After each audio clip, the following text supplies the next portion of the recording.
अवसर की प्रतीक्षा में मत बैठो, आज का अवसर ही सर्वोत्तम है।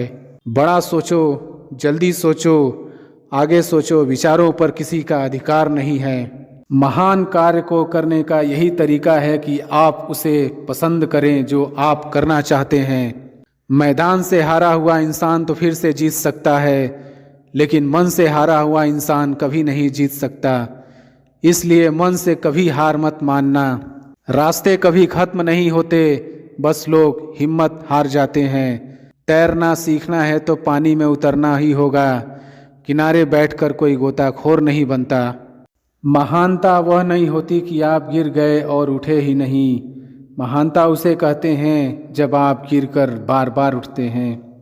अगर आपने सफ़र शुरू कर ही दिया है तो बीच रास्ते से लौटने का कोई फ़ायदा नहीं होगा, क्योंकि वापस आने में जितनी दूरी तय होगी, क्या पता मंजिल उससे भी पास हो। नामुमकिन कुछ भी नहीं है। हम वह सब कर सकते हैं जो हम सोच सकते हैं, और वह सब सोच सकते हैं जो हमने कभी नहीं सोचा। कल को आसान बनाने के लिए आज आपको कड़ी मेहनत करनी ही पड़ेगी। सपनों को सच करने से पहले सपनों को ध्यान से देखना होता है। जीवन में समस्याओं का सामना इसलिए करना पड़ता है ताकि हम उनसे लड़कर और भी मजबूती के साथ निखर कर आएं। सफलता हमारा परिचय दुनिया से करवाती है और असफलता हमें दुनिया का परिचय करवाती है। हम जो कुछ भी हैं वह हमने आज तक क्या सोचा, इस बात का परिणाम है। यदि कोई व्यक्ति बुरी सोच के साथ बिताया काम करता है तो उसे कष्ट ही मिलता है। यदि कोई व्यक्ति शुद्ध विचारों के साथ बोलता है या काम करता है तो उसकी परछाई की तरह खुशियों उसका साथ कभी नहीं छोड़ती। अपने जीवन में सफलता प्राप्त करने के लिए भगवान श्री कृष्ण के इन 10 उपदेशों को जरूर सुने। भगवान श्री कृष्ण का पहला उपदेश। दोस्तों, आपने कभी किसी पंछी को देखा है? जब उसे अंडे देने होते हैं तो वो सर्वप्रथम एक स्थान खोजता है, एक ऐसा स्थान जो वर्षा, धूप और शत्रुओं से सुरक्षित हो, और फिर वो अपना घोंसला बनाकर अंडे देता है। और फिर उन अंडों से नन्ही संतानें निकल आती हैं, तो वो पंछी उन्हें भोजन देता है, उनकी सुरक्षा करता है। परंतु जब उनके पंख निकल आते हैं तब ना ही उनको भोजन देती है और ना ही उनकी सुरक्षा करती है और ना ही उन्हें घोंसला बनाना सिखाती है, बस उन्हें उड़ने की कला सिखाती है। फिर वो नन्ही संतानें उड़ने की कला सीखकर स्वयं अपना भोजन लाना सीखती हैं और स्वयं अपना घोंसला बनाना सीखती हैं। और हम मनुष्य क्या करते हैं? अपनी संतान बड़े होने के पश्चात भी उनकी चिंता में सूखते हैं और प्रयास करते हैं कि उनके लिए घर बना सकें। हम अपनी संतान को और भी शक्तिशाली बनाने के स्थान पर पंगु कर जाते हैं। दोस्तों, हमें भी वही करना चाहिए जो एक पंछी करता है, यानी कि अपनी संतान को उड़ने की कला सिखाइए, यानी कि अच्छे संस्कार दीजिए और एक समय के पश्चात उसे स्वयं अपना आकाश चुनने के लिए मुक्त कीजिए। भगवान श्री कृष्ण के दूसरा उपदेश। दोस्तों, आप जानते हैं कि अनगिनत प्रयासों के पश्चात एक चींटी अपने लिए एक छोटा सा घर बना पाती है, जो अन्य जीवों के लिए सरल सी बात है, लेकिन उस चींटी के लिए उसके जीवन की सबसे बड़ी घटना है और सबसे बड़ी सफलता भी है। भविष्य में वो चींटी रहे या न रहे, लेकिन उसके द्वारा बनाया हुआ घर बहुत सालों तक टिका रहता है। दोस्तों, हमारे जीवन में सफलता के साथ भी वैसा ही होता है। आपको, हम सभी को एक दिन में ही सफलता नहीं मिलती है, लेकिन यदि आप प्रतिदिन बिना रुके प्रयास करते हैं तो एक दिन आपको सफलता अवश्य मिलेगी। आप ये स्मरण रखिएगा कि भाग्य के द्वार उनके लिए नहीं खुलते जो हार मान लेते हैं, बल्कि ये भाग्य उनका स्वागत करता है, जो उठकर उनके द्वार खटखटाने का प्रयास करते हैं। इसलिए प्रयास करते रहिए, तो सफलता आपके पास एक न एक दिन जरूर आएगी। भगवान श्री कृष्ण का तीसरा उपदेश। आपने घर के दरवाजों को लॉक करने के लिए लगाए हुए तालों को तो देखा ही होगा। वो ताला प्रहार से भी खुलता है और प्यार से भी खुलता है, अर्थात उस ताले को आप एक चाबी से भी खोल सकते हो और एक हथौड़ी से भी खोल सकते हो, लेकिन दोनों तरीकों में खुलने में अंतर होगा। अगर आप उस ताले को प्रहार से खोलोगे तो वह ताला फिर से काम नहीं आएगा, किंतु यदि आप उस ताले को उसकी चाबी से खोलोगे तो वह ताला सदा काम आएगा। ठीक उसी प्रकार हमारे जीवन में संबंध भी कुछ इसी प्रकार होते हैं। हमारे जीवन के आनंद रूपी धन की रक्षा करते हैं, किंतु प्रेम से। यदि अगर क्रोध से किया जाए तो वे किसी काम के नहीं रह जाते हैं। इसलिए उन्हें सदा प्रेम की चाबी से खोलिए, न कि क्रोध रूपी हथौड़ी से, क्योंकि हर बार आप नया ताला ला सकते हैं, लेकिन नए रिश्ते नहीं ला सकते हैं। भगवान श्री कृष्ण का चौथा उपदेश। क्या है यह जीवन? हम जन्म लेते हैं और बड़े होते हैं, और हमारे माँ बाप हमें पालते हैं। फिर उनके धन से हमारा बालपन बीतता है, फिर हम बड़े होते हैं और हम विवाह कर लेते हैं। फिर हमारी संतानें होती हैं, हम उनको पालते हैं, और फिर हम वृद्ध हो जाते हैं और एक दिन इस संसार से चले जाते हैं। क्या यही जीवन है? दोस्तों, आपके और हमारे जीवन में यह प्रश्न कई बार आता होगा। अब मैं आपको एक जल के जीवन के बारे में बताता हूँ। सागर से भाप बनकर उठता है, मेघ बनकर बरसता है और फिर नदी बनकर फिर से सागर में समावेश करता है, किंतु कभी ये प्रश्न नहीं करता कि उसका जीवन क्या है और उसका उद्देश्य क्या है। कैसे, आइए जानते हैं। जल हर भाव जीता है और जितना बन सके देता जाता है।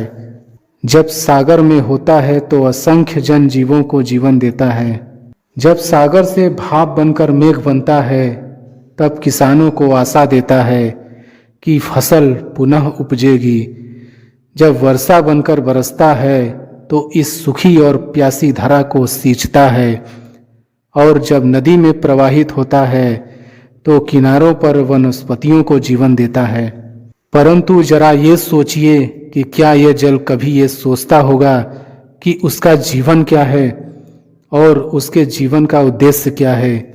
नहीं, बस वो अपने धर्म का पालन करता है, जितना हो सके सबको आनंद देता जाता है। इसलिए जीवन में कभी भी ये प्रश्न मत कीजिएगा कि यह जीवन क्या है और इस जीवन का उद्देश्य क्या है। बस इस जीवन को अच्छे कर्म करते हुए जियो और जितना हो सके सबको आनंद देते रहिए। फिर आपका मन प्रसन्न होकर बोलेगा कि राधे राधे। भगवान श्री कृष्ण का पांचवा उपदेश। दोस्तों, कभी वर्षा के कारण बने कीचड़ से होकर आप कभी अपने घर गए हैं तो आपको पता ही होगा कि पादुका पहनने के कारण उस कीचड़ से तो आप बच जाते हैं, किंतु उन पादुकाओं द्वारा उड़ने वाली बूंदें आपके वस्त्रों को मैला कर ही देती हैं। किंतु फिर भी उस बूंदों से आपके वस्त्र गंदे हो जाएंगे। इस कारण से आप चप्पल पहनना तो नहीं छोड़ते हैं ना। ठीक इसी प्रकार जीवन में कुछ ऐसे लोग भी आते हैं पादुका के भांति, जो आपको कीचड़ से तो बचा लेते हैं, लेकिन वस्त्र रूपी आपके मन पर शंका के दाग लगा ही जाते हैं। इन लोगों के कारण से मन को खिन्न करने की आवश्यकता नहीं है, बल्कि आवश्यक है यह सोचना कि आपको आपके पांव कीचड़ से बचाने हैं या आपके वस्त्र। अर्थात हमें हमारे जीवन में गंभीर होना अच्छी बात है, लेकिन अगर आप हर बात को गंभीरता से लोगे तो इस जीवन का आनंद समाप्त हो जाएगा। दोस्तों, ये संसार अनित्य है, यानी कि यहाँ पर ऐसा कुछ भी नहीं है जो सदा के लिए जीवित रहेगा। इसलिए दोस्तों, श्री कृष्ण कहते हैं कि जब तक यह जीवन है तब तक आप संतोष और आनंद से जियो। स्वयं पर छिटकने वाले कीचड़ पर ध्यान न दें, बस आनंद बांटते रहिए, फिर मन प्रसन्न होकर बोलेगा कि राधे राधे। भगवान श्री कृष्ण का छठा उपदेश। दोस्तों, मनुष्य को जब सफलता मिलती है तब उसमें जागता है अहंकार, और ऐसे में मनुष्य हमेशा एक बात भूल जाता है, झुकना। और मनुष्य सोचता है कि मैं क्यों किसी के समक्ष झुकूं, और ऐसा इसलिए हो जाता है क्योंकि मनुष्य एक बात भूल जाता है कि इस संसार में उसने जो कुछ भी प्राप्त किया हुआ है वह सब झुककर ही प्राप्त किया हुआ है। बालपन में चलना सीखा तो इस धरा पर झुककर, और गिरकर बड़ों का आशीष लिया भी झुककर, और उसके साथ ही किसान को फसल काटने के लिए भी झुकना पड़ता है, और कुएं से पानी निकालने के लिए भी पात्र को झुकना पड़ता है। भगवान से आशीर्वाद प्राप्त करने के लिए उनके समक्ष हमें झुकना पड़ता है। आंधियों में वृक्ष कैसे सुरक्षित रहते हैं, झुककर, और सम्मान कैसे पाया जाता है। दोस्तों, इसी के समक्ष झुकने का अर्थ खुद का आत्मसम्मान खो देना नहीं है, बल्कि उसका अर्थ होता है कि विनम्र। दोस्तों, हम मनुष्य हैं और इस आकाश की ऊंचाइयों तक पहुंचने के लिए हमें किसी पक्षी की भांति पंखों की जरूरत नहीं है, बल्कि हम जितना झुकेंगे उतना ही हम ऊपर उठते चले जाएंगे। भगवान श्री कृष्ण का सातवां उपदेश। दोस्तों, आप इस संसार में ऐसे कई लोग जानते होंगे जिन्हें आप स्वार्थी मानते होंगे और आपकी आवश्यकता पड़ने पर ही आपका स्मरण करते हैं, अन्यथा वर्षों तक कहीं दिखाई नहीं पड़ते हैं। लेकिन उनको जैसे ही आपकी आवश्यकता पड़ती है तो वे लोग हाथ जोड़कर आपके सामने सज्जन हो जाते हैं। दोस्तों, आपको उन लोगों का बड़ा क्रोध आता होगा ना, और आपका मन खिन्न हो जाता होगा, और फिर आपके मन से यह स्वर निकल जाता है कि इस व्यक्ति की सहायता कभी न करना, किंतु आप ऐसा कभी भी मत कीजिए। अब आप यह सोच रहे होंगे कि क्यों कह रहा हूं मैं ऐसा, क्योंकि भगवान श्री कृष्ण कहते हैं कि स्मरण रखिएगा कि दीपक का स्मरण व्यक्ति केवल तभी करता है जब अंधकार गहरा हो जाता है। इसलिए उस व्यक्ति को स्वार्थी मानकर खुद व्याकुल ना होइए, बल्कि स्वयं को दीपक मानकर आनंदित हो जाइए और खुद को भाग्यवान समझिए, क्योंकि किसी को जरूरत पड़ने पर आपकी याद आती है और आप इस संसार में किसी की सहायता करने योग्य हैं। इस जीवन में किसी के स्वार्थी होने से स्वयं का दृष्टिकोण न बदलें, बस ये दृष्टि रखिए स्वयं के परमार्थ पर, फिर प्रसन्न होकर बोलेगा कि राधे राधे। भगवान श्री कृष्ण का आठवां उपदेश। दोस्तों, हमारा शरीर प्रकृति की सर्वोत्तम रचना है और जो अंग और तत्व हमें मिले हुए हैं उन सभी का अपना एक संदेश है। क्या है वो संदेश जो हमें हमारे अंगों और तत्वों से मिलता है? आइए जानते हैं।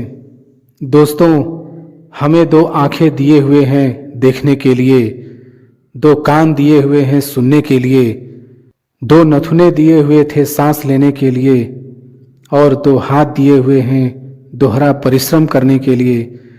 लेकिन जीभ केवल एक ही दी हुई है, उस पर भी नुकीले बलिष्ठ दांत दिए हुए हैं उसकी रक्षा के लिए। दोस्तों, आपने कभी सोचा है क्यों? क्योंकि शब्द और शब्दों का उपयोग मनुष्य का सबसे बड़ा शस्त्र है, जिसका उपयोग जितना सोच समझ कर किया जाए उतना ही मनुष्य अपने जीवन में ऊपर उठता है। इसलिए दोस्तों, देखो, सुनो, समझो अधिक लेकिन बोलो कम, फिर आपको सफल होने से कोई नहीं रोक पाएगा। भगवान श्री कृष्ण का नौवां उपदेश। दोस्तों, इस संसार में सबसे अधिक शुद्ध माना जाता है गंगा जल को। कभी आपने सोचा है कि क्यों? क्योंकि गंगा जल का आविर्भाव ही शुद्ध होता है और उसका जन्म शुद्ध होता है।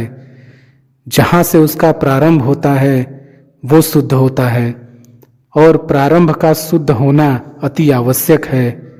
दोस्तों, हमारे जीवन में प्रारंभ होता है हमारे विचारों से, इसलिए हमेशा अपने विचार शुद्ध रखिए। इन विचारों से बनते हैं आपके शब्द। आपके शब्द शुद्ध रखिए, क्योंकि इन शब्दों से आपके कार्य संपन्न होते हैं। आपके कार्य शुद्ध रखिए, क्योंकि आपके कार्य आपका स्वभाव बनाते हैं और स्वभाव से बनती है आपकी आदतें और आपकी आदतों से बनता है आपका चरित्र और ये चरित्र संसार के समक्ष आदर्श के रूप में आता है। लेकिन विचारों से आदर्श तक की ये यात्रा तभी शुभ होगी जब आपके विचार शुभ और शुद्ध होंगे। इसलिए इस जीवन में और संसार में अगर आप सफल और कामयाब होना चाहते हैं तो अपने विचार शुद्ध रखिए, फिर आपका मन प्रसन्न होकर बोलेगा राधे राधे। भगवान श्री कृष्ण का 10वां उपदेश। दोस्तों, यदि मैं आपसे पूछूं कि दूध और माखन इन दोनों में संबंध क्या है तो आप कहेंगे कि ये तो सरल सी बात है, दूध से ही तो माखन बनता है। और यदि मैं आपसे पूछूं कि इन दोनों में अंतर क्या है तो कोई कहेगा कि एक तरल है तो दूसरा ठोस, तो कोई कहेगा कि एक जनक है तो दूसरी उसकी संतान है। नहीं, इन दोनों में अंतर है शुद्धता का, क्योंकि माखन दूध से कहीं अधिक शुद्ध होता है। दोस्तों, इस बात को कुछ इस प्रकार समझा जा सकता है कि यदि कोई कीट आकर उस पात्र में गिरे जिसमें दूध रखा हुआ है तो आप उस समय क्या करते हैं? आप दूध को फेंक देते हैं। लेकिन यदि कोई कीट आकर उस पात्र में गिरे जिसमें माखन रखा हुआ है तो आप क्या करते हैं?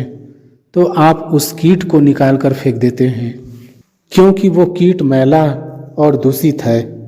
ठीक उसी प्रकार यदि हमारा मन निर्मल ना हो तो कुविचार रूपी ये कीट आपके मन को भी दूषित कर देगा। लेकिन यदि हमारा मन माखन के भांति शुद्ध हुआ तो आपके मन में ठहरे हुए कुविचारों को स्वयं से ही मन से बाहर जाना होगा। इसलिए हमेशा यह स्मरण रखिएगा कि इस संसार में कीट तो रहेंगे ही, अब आपको दूध बनना है या माखन, ये निर्णय आपका है।